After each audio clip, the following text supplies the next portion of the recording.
E chegou a hora da entrevista do dia com Denise Campos de Toledo. Nós vamos falar do Renda Cidadã, que foi apresentado hoje pelo governo, a agenda econômica, as condições de retomada do crescimento. Eu converso com o André Saconato, economista, assessor econômico da FEComércio São Paulo. André, boa noite. Boa noite, Denise. Boa noite a quem está nos assistindo. Bom, vamos falar da novidade do dia, né? Que é o Renda Cidadã, que era para ser Renda Brasil, que houve desistência, o presidente proibiu, né, de falarem nesse assunto com a equipe econômica e de repente veio uma negociação política para utilizar recursos do Fundeb, que é aquele fundo para educação, que também teve uma tramitação muito difícil no Congresso, mas vai nos próximos anos assegurar mais dinheiro para a educação, e os precatórios, né, que ficou uma dúvida aí do ponto de vista de legalidade, porque são dívidas que o governo tem que pagar, né, esses títulos, muitos deles, inclusive com decisão judicial. André, como é que você viu essa proposta? Olha, Denise, eu gosto muito de programas de transferência direta de renda do governo para as pessoas mais pobres. Geralmente é a maneira mais eficiente de fazer transferência, né? Porque a pessoa usa o dinheiro onde ela mais precisa. Obviamente, outros tipos de programa o governo impõe, né, assistenciais impõem que a família use. Por exemplo, para dar bolsa, para dar cestas básicas, lá dentro tem coisa que a família não precisa, é melhor dar o dinheiro para ela. O problema nessa hora é saber de onde vem o dinheiro, né? Quer dizer, seria interessante, por exemplo, que o governo unisse todos os benefícios que ele dá, transformasse isso efetivamente em recursos. O governo vai utilizar duas fontes de renda, né, duas fontes de recursos para poder colocar a renda cidadã em voga. O primeiro vai ser os precatórios. O que vai acontecer, basicamente, precatórios, para quem não conhece, que está nos ouvindo, são dívidas que o governo tem. Então, o que ele vai fazer? Ele vai colocar um gatilho.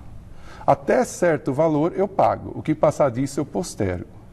Não é exatamente um calote, exatamente na definição clara de calote. Ele vai postergar, mas não deixa de ser, né? As pessoas que iam receber em T vão receber em T mais 1, T mais 2, T mais 3, que é muito complicado. E a outra parte, uma parte do Fundeb, que foi inflado, né, nessas últimas votações. Na minha opinião, o que falta no Brasil é uma agência que faça a verificação dos programas sociais. Nós teríamos que ter alguma agência independente que mostre, olha, esse recurso é melhor no Renda Cidadã e não no Fundeb. Não, esse recurso é melhor no Fundeb e não no Renda Cidadã. Como isso? Tendo pessoas altamente qualificadas fazendo esses testes e mostrando qual que é o jeito mais eficiente de se investir o dinheiro.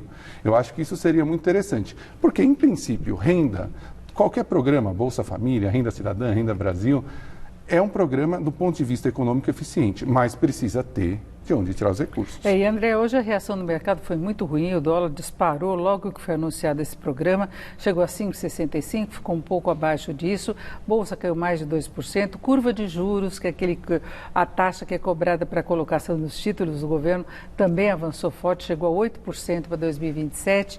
Tudo isso demonstra uma preocupação do mercado com esse pacote específico e todo o resto que envolve as finanças públicas. No caso, por exemplo, dos precatórios, ficou com um jeitão de pedalada, né? A gente lembra da Dilma Rousseff, o mercado pensou muito nisso, porque na verdade não é uma despesa que você está reduzindo, você está adiando o pagamento de alguma coisa que muitas vezes tem determinação legal para você pagar, não é? Isso, o mercado não gostou da fonte, né? Não é que o mercado não gosta do programa, ele não gostou de onde vêm os recursos, né? Eu ouvi muita gente hoje no mercado dizendo que na realidade você tira de um lugar e dá para outro, você tira, e o problema é que você tira de onde você deveria pagar. Você está devendo aqui. Você está devendo. É como se você, por exemplo, estivesse em casa, você comprou uma TV a prazo, você deixa de pagar a TV para comprar uma geladeira. É um negócio. E não é uma redução de despesa, que é uma preocupação muito grande do mercado, é com o reequilíbrio das finanças, é cumprir o teto de gastos, reduzindo de fato despesas, não dando, entre aspas, um calote. Isso. E possivelmente o mercado não gostou dessa parte do precatório. Eu acho que a parte do Fundeb é um remanejamento. Mas aí não passa no Congresso. Exatamente. Esse talvez seja um temor. É um remanejamento. A parte dos precatórios foi entendida pelo mercado como uma maneira de você adiar alguma dívida, que é ruim, para pagar outra. É como eu falei, né? Você comprou uma geladeira em 12 vezes. Você chegou na terceira prestação, você falou, ó, da quarta à 12ª eu pago daqui 3 anos, porque eu preciso comprar uma televisão. Então, foi entendido assim pelo mercado. E se deixou em segundo plano algumas pautas que eram prioritárias para o ministro Guedes. Né? Que na sexta-feira passada, por exemplo, se falava que ia ficar discutindo durante o final de semana a questão de desoneração da folha, e para se ter condição de fazer essa desoneração, o governo teria de garantir receita com a criação de um novo tributo sobre transações digitais. Então, era essa a expectativa de sexta-feira, não que saísse o Renda Brasil na segunda. E hoje o próprio ministro disse que depende de condição política. Então a gente vê a condição política colocando o ministro em segundo plano. Né? Exatamente. O presidente Jair Bolsonaro tem um instinto político muito aguçado, né? Ele percebe que a ideia da CPMF é uma ideia que tem um custo político muito grande. Por outro lado, o ministro Guedes tem a CPMF como uma das suas bandeiras lá desde o começo, né? Então acaba acontecendo esse choque. E o presidente já deu demonstrações de que não gosta da ideia muito do imposto sobre transações eletrônicas. Deu aval para testar a receptividade, mas não muito, né? O famoso balão de ensaio. Exato. Fala que vai sair, vê o que acontece e depois volta. Inclusive, a CPMF vai ter muita dificuldade para passar no Congresso. O presidente da Câmara, Rodrigo Maia, já inúmeras vezes falou que com ele lá não passa. Agora, André, o governo tem desafios muito maiores. O Renda Brasil é um desafio novo colocado, porque se percebeu a necessidade de ampliar um programa social, que poderia ser até o Bolsa Família, mas eles querem mudar o nome, a forma e tudo mais, então vai ser ampliado. Agora, existe um problema de fato, que já vinha de antes da pandemia, agravado com a pandemia, que é um desequilíbrio, a dificuldade de cumprir o teto de gastos, a necessidade de você cortar de fato a despesa, sem pensar no Renda, não é Renda Brasil, no Renda Cidadã. Eu acho que os dois grandes desafios do governo deveriam continuar sendo a reforma administrativa primeiro e a reforma tributária em segundo, né? Eu falo a reforma administrativa primeiro que eu prefiro definir os gastos para depois saber como ele vai ser financiado, né? O presidente da Câmara, Rodrigo Maia, tem a posição inversa, ele prefere a tributária primeiro para desburocratizar. Eu prefiro a administrativa. Inclusive, eu acho que é uma coisa tão interessante, tão importante, porque hoje o Estado é o maior gerador de desigualdade. E eu não estou falando nem de estabilidade do setor público, nada disso. Gerador de desigualdade por quê? Porque ele presta um serviço ruim para a população mais pobre e cobra imposto mais da população mais pobre do que a população mais rica. Proporcional à renda, né? Proporcional à renda. E você não entrega a educação, você entrega a saúde. E o que você faz? Você perpetua e aumenta a desigualdade. Enquanto alguém está numa escola de R$10.000, só estuda, come do bom e do melhor, como diria minha avó.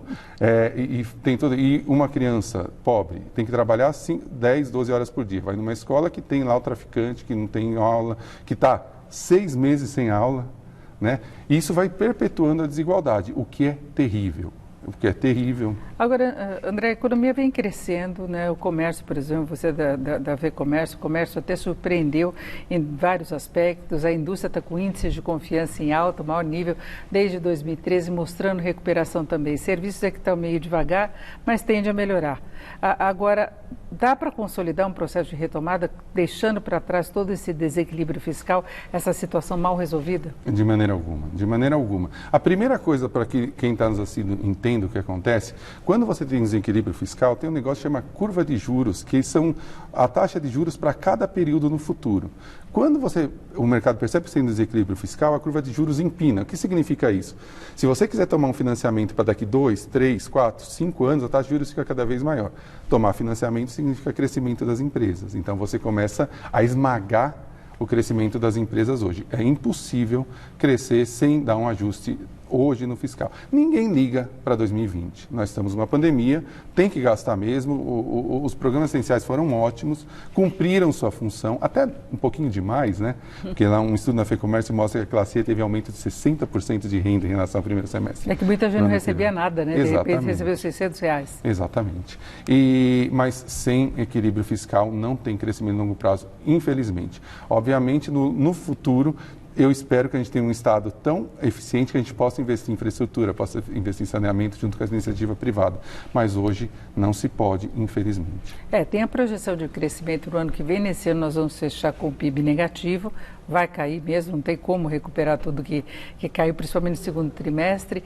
No ano que vem a projeção média está em 3,2%, 3,5%, mas aí você acha que chega uma hora que perde esse ritmo. Você não tem, o potencial de crescimento da economia, que é indiretamente dado por essa curva de juros, né? Como você acha que vai ser os juros no futuro, diminui. E a gente não consegue fazer um crescimento sustentável.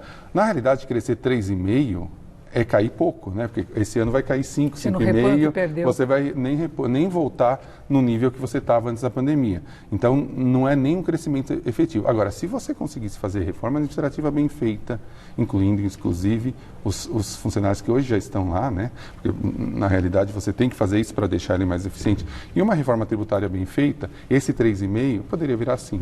Porque você vê no setor privado, os funcionários passam por ajuste. Tem redução de salário, tem revisão ou tem demissão mesmo, né? O funcionalismo tem estabilidade.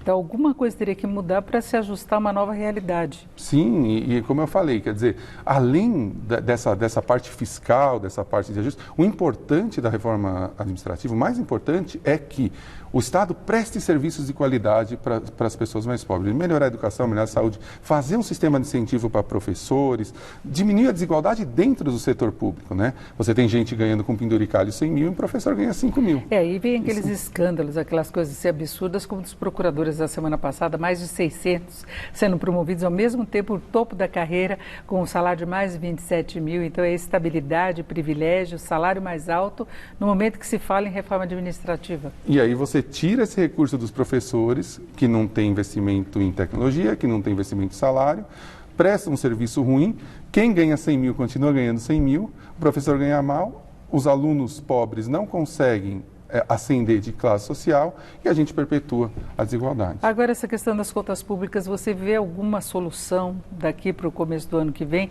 Porque muita coisa tem que ser aprovada agora para valer no ano que vem, para você não ter mais um ano aí da situação se arrastando. Você tem essa perspectiva? O que me deixa mais preocupado, Denise, é que não tem nenhum plano estruturado vindo do governo em relação a fazer alguns ajustes. Alguns ajustes já são naturais, né? Quer dizer, alguma coisa que você gastou esse ano, crédito, que até foi programas bons, demoraram, mas foram bons. Crédito, o próprio auxílio emergencial vai diminuir, automaticamente ele já reduziria. Não é que você precisa reduzir tudo que você fez esse ano e cortar. Automaticamente algumas coisas já cortariam. Se você tivesse uma situação de mostrar para o 2021, 2022, 2023, fosse caindo aos poucos, o déficit não precisa cair de uma vez, já era suficiente, mas a gente não vê isso, infelizmente. Tem que mostrar responsabilidade, é isso? É isso aí, tem que mostrar plano. O mercado nem quer que você derrube o déficit ano que vem, ele quer que você mostre uma trajetória em que a relação de dívida-PIB não cresça ao longo do tempo. Está faltando uma agenda, né, que você sabe qual é a prioridade do governo e de repente pula tudo e entra esse renda cidadã no meio de um processo que tinha muito mais coisa a ser tratada, né? Exatamente, e eu acho que o Paulo Guedes concorda com você. O presidente é que tem que concordar com ele. É isso, eu conversei aqui com o André Saconato, que é economista e assessor econômico da FEComércio de São Paulo. André, muito obrigado, uma boa noite. Eu que agradeço, Denise, boa noite a quem está nos assistindo. Laerte.